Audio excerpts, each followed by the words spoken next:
नमस्कार, सुप्रभात। स्वागत आज की प्यारी सी सुबह में आप सभी प्यारे प्यारे दर्शकों का एक बार पुनः। मित्रों, आज स्टूडियो आते समय एक ट्रक के पीछे लिखी हुई पंक्तियाँ बड़ी प्यारी लगीं, लगा कि शुरुआत आज उसी से किया जाए। पंक्तियाँ ये थीं कि यदि गाड़ी में ब्रेक ना हो तो एक्सीडेंट का होना तय है। वैसे ही जीवन में यदि अच्छे संस्कार ना हों तो जीवन में पतन भी तय है। सचमुच कितनी पते की बात है ना। यदि जीवन में अच्छे संस्कार, अच्छी आदतें नहीं हैं, जीवन मर्यादित नहीं है, तो फिर उसे कौन रोक सकता है पतनगामी होने से? क्योंकि वो बिना ब्रेक की ही गाड़ी की तरह है, जो जब जो मन में आया वो कर लिया। इससे क्या हश्र होगा, क्या हाल होगा उस व्यक्ति का, उसके आसपास रहने वाले लोगों का। जब हम अच्छे संस्कारों की बात करते हैं तो कई बार लोग इसे दकियानूसी बात कहने लगते हैं या कहते हैं ये मॉडर्न ख्यालात नहीं हैं।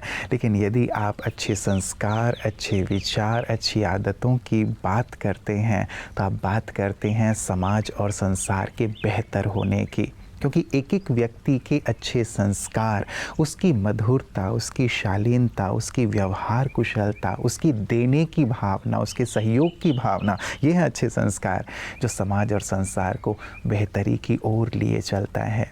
तो मित्रों, क्यों ना हम स्वयं से शुरुआत करें और अपने जीवन के माध्यम से औरों के जीवन में भी यही सुंदर प्रकाश लाएं, तभी तो संसार खूबसूरत बन पाएगा। तो आइए संसार को और अपने संसार को अर्थात जीवन को खूबसूरत बनाने के संकल्प के साथ चलते हैं सुंदर सुवाक्य की ओर। अन्न का आदर करें, उसे व्यर्थ ना फेंके। भोजन हमारे जीवन का एक ऐसा महत्वपूर्ण हिस्सा है जिसके बगैर ना मनुष्य जी सकता है, ना कोई जानवर। लेकिन फिर भी आज खाने की इतनी बर्बादी हो रही है।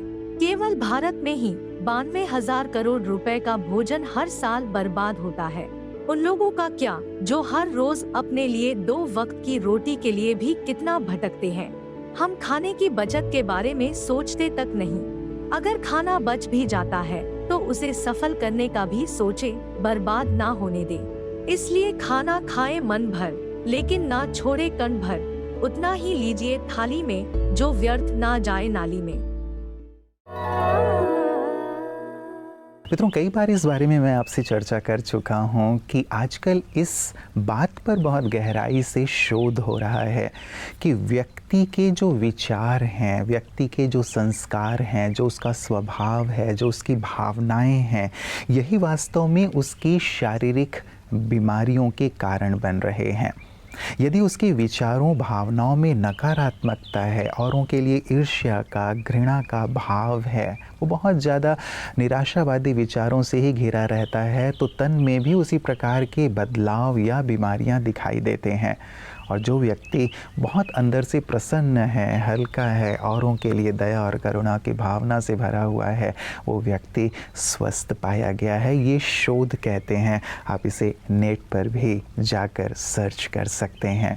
तो क्यों ना जो चीज़ें हमारे स्वास्थ्य के लिए हितकर हैं, हमारे मन के लिए हितकर हैं, हमारे संबंधों के लिए हितकर हैं, उन्हीं चीज़ों को अपने जीवन में जगह दी जाए, है ना। विचार कीजिएगा। और आइए चलते हैं इसी विचार के साथ अपने अगले सेगमेंट की ओर। नमस्कार, ओम शांति। हिज हॉलीनेस दलाई लामा जी ने बहुत अच्छी बात बताई है कि हम शायद घर के बिगर जी सकते हैं, खाने के बिगर जी सकते हैं, परंतु प्यार के बिगर नहीं जी सकते हैं। और एक बहुत लंबी स्टडी हुई है हार्वर्ड यूनिवर्सिटी में। कहते हैं कि वो स्टडी शायद 50-60 साल से चल रही है। उसमें उन्होंने क्या किया है कि वहां के बहुत सारे लोगों को चुना और हर 2 साल में ऐसे उनको वो एक फॉर्म भेजते हैं, जो फॉर्म वो लोग भरते हैं। फिर उनकी टेस्ट भी होती है, उनकी ब्लड टेस्ट होती है, MRI होती है, बहुत सारी टेस्ट्स होती है कि जिससे उनका जो हेल्थ स्टेटस है वो पता चले।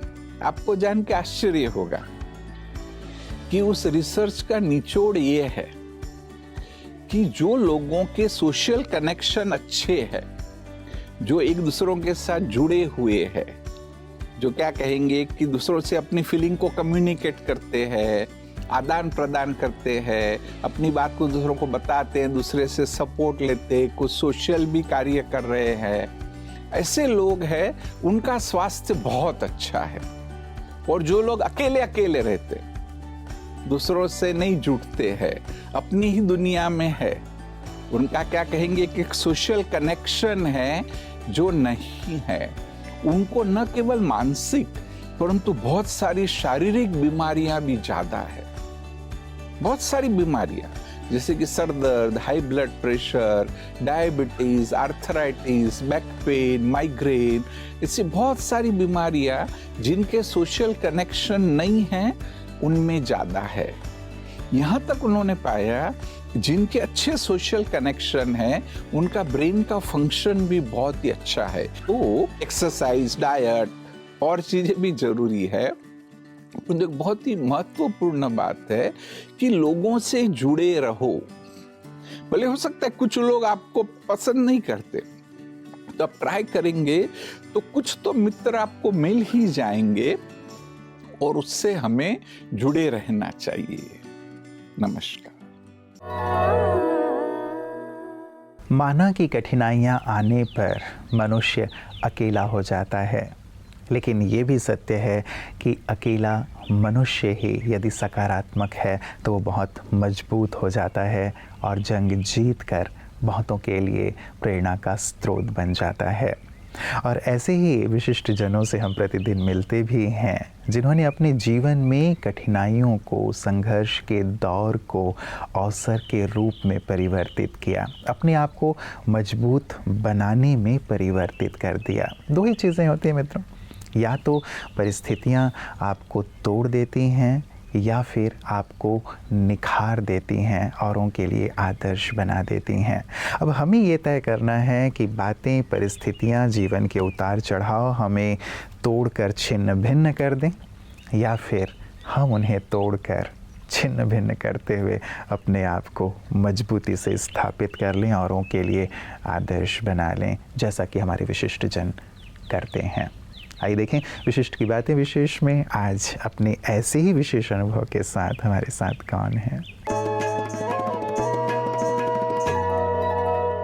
मुस्लिम होने के नाते हज करने का सौभाग्य मुझे मिला है। क्या बात है। तो जब मक्का मदीना बार बार जाने का सौभाग्य जब मिला जी, तो ये एक मन में बात आई कि ये सब घूम फिर के एक ही मालिक है, ऊपर वाला। सब कुछ कंट्रोल वहीं से होता है। बिल्कुल। हम सिर्फ एक एक्टर जैसे यहाँ एक्टिंग करते हैं, कठपुतलियाँ जैसे। जी। हमारा कर्तव्य ये सोसाइटी के लिए, इस दुनिया के लिए काफी ज्यादा है। बिल्कुल। सो हमें सभी को समान नजरिया से देखना चाहिए। जब खुद पे बदलाव आएगी तब घर पे बदलाव आएगा, फिर वो सोसाइटी पे इम्पैक्ट डालेगी। अब जो राजनेता के हिसाब से, उद्योगपति के हिसाब से, समाज सेवी के हिसाब से अब जो बातें करते हैं लोगों के पास, अगर उसको खुद आजमाएंगे नहीं तो उसकी इम्पैक्ट कुछ नहीं गिरेगी। बिल्कुल। सो आज अगर हम बापू का नाम लेते हैं तो उन्होंने जब ओडिशा गश्त किए हुए थे जी, ओडिशा का दारिद्र्य को देखकर उन्होंने वस्त्र त्याग किया था। उसके बाद केवल एक धोती, एक चादर में उनकी पूरी जिंदगी गई है। बिल्कुल। इसलिए कि वो खुद खादी का बुना हुआ वस्त्र पहनते थे। सो उसका एक सुदूर प्रसावी इम्पैक्ट सारे विश्व पे पड़ी थी। तो इसलिए एक व्यक्ति जो समाज में है, जो लोगों की खिदमत में है, जो जिसको लोग ने चुना है, जिम्मेदारी दिया है, सो उसके हर आचरण उच्चारण पे लोगों का इम्पैक्ट गिरता है। सो हमें संयमता रक्षा करना चाहिए। ये जो अनुष्ठान है, इस ब्रह्म कुमारी अनुष्ठान, जी जी जी, ये आपको शिक्षा देती है कि आप जाति धर्म से ऊर्ध्व एक व्यक्ति है और आपकी आत्मा परमात्मा की जो मिलन है, उसमें आप खुद को प्योर करना चाहिए। आप खुद प्योर हो जाएंगे तो पूरा संसार प्योर हो जाएगा। तो ये जो भावना लेके इन लोग यहाँ पे जो काम चल रहा है, जी, हम लोग काफी इंस्पायर हैं इनसे। जी जी। और मैं भी बीच में आता हूँ कटक में, जो हमारी वहाँ पर सेंटर है, तो जुड़ा हुआ हूँ। जी तो जी। आज फिर सौभाग्य मिली मुझे यहाँ पे आने का। बहुत अच्छी तो बात है। काफी इससे इम्प्रेस्ड हुए हैं। हम्म, इसकी जो मूल्य है, हमें सभी को चाहिए इसको पूरे संसार में फैलाना। जी बिल्कुल, और समाज में ये समाज नैतिक में मूल्य यस पहुंचाना बहुत जरूरी है। बिल्कुल। मित्रों, जीवन में कठिनाइयों के दौर में एक तो हमें मन से दृढ़ रहते हुए अपने आप को पूरी तरह लक्ष्य पर एकाग्र रखना होता है, धैर्यता के साथ आगे बढ़ना होता है। और दूसरा जो ऐसे लम्हे में हमारी मदद करता है वो है ईश्वर पर विश्वास। जिसने ईश्वर का हाथ पकड़ा हुआ है, जिसकी उनके ऊपर अगाध श्रद्धा है, विश्वास है, वो कभी भी नहीं टूटता। आपने देखा होगा भक्ति मार्ग के साधकों को कि उनके जीवन में कितनी प्रकार के उतार चढ़ाव, बातें, परिस्थितियां आईं। मीरा जी को ही ले लें, महल से बाहर आ गए, दर दर जाती रहें, भटकती रहें, लेकिन मन में एक ईश्वर के प्रति जो अगाध विश्वास था, उसने उन्हें लोगों के लिए आदर्श बना दिया। सचमुच जीवन की कठिनाइयों का दौर हो या अच्छे दौर हो, ईश्वर का साथ हमेशा ही व्यक्ति को शिखर की ओर लिए चलता है, औरों के लिए प्रेरक बना देता है। और कैसे ईश्वर के साथ को अपने जीवन में अनुभव किया जा सकता है, यही सुंदर कला राजयोग के माध्यम से ब्रह्मा कुमारियाँ सभी को सिखा रही हैं। आइए देखें पीस न्यूज़ हाइलाइट्स में।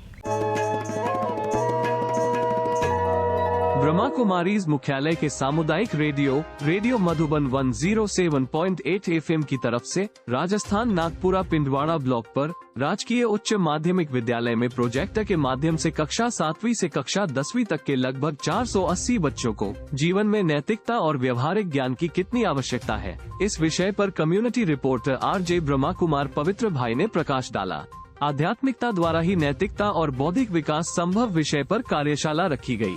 इस श्रृंखला में बच्चों को हु एम आई का चित्र दिखाया गया तथा अनेक चित्रों के माध्यम से सभी बच्चों को लाभान्वित किया गया और परमात्मा के यथार्थ स्वरूप का भी ज्ञान दिया। इस मौके पर स्कूल के समस्त स्टाफ और स्कूल के प्रधानाचार्य श्रीमती सीमा कुम्हावत जी भी उपस्थित रही। मित्रों, जीवन में बार बार पराजित होने के बाद भी जिसके मन से ये आवाज़ आती रहे, एक कोशिश और, वही होता है सच्चा विजेता। सचमुच जीवन में असफलता के दौर जब आते हैं तो कई बार लगातार आते चले जाते हैं, लेकिन एक कोशिश और ये आवाज़ यदि निकलती रहे और लगातार हम प्रयास करते रहें तो संसार की कोई भी ऐसी शक्ति नहीं है जो हमें सफल होने से रोक सके।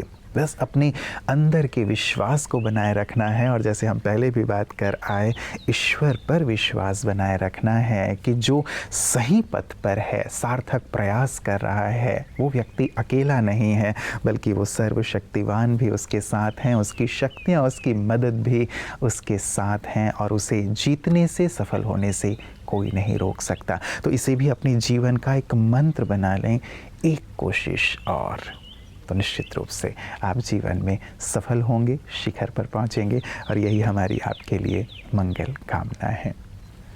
नमस्कार, ओम शांति।